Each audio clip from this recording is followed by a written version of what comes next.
Members of Students for Quality Education met with the CSU Chancellor Charles Reed last Friday to discuss their demands and the hunger strike which began on March 2nd. Everybody connected with the California State University has had to take some pain in the last 3 or 4 years. Does not the nature of that sacrifice differ for a student who's being put into debt, and regardless of what its position is in the national standing of student debt, as opposed to a president making upwards of $300,000 a year?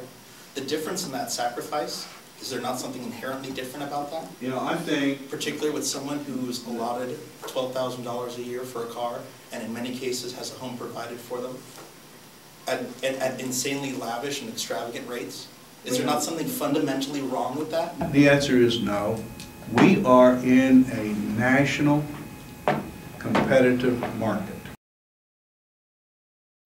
While it's very important and we have students involved in all kinds of levels of decision making, we're concerned primarily in this case about the students' health and academic well-being. I think that any policy issue is valid to be brought up and discussed, but it needs to be discussed in the broader context of the trade-offs that the system has.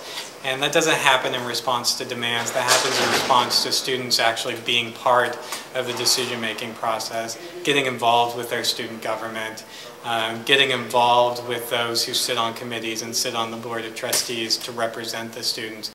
After the meeting, the CSU's policy stayed the same, and the strikers stated that they would continue with the hunger strike.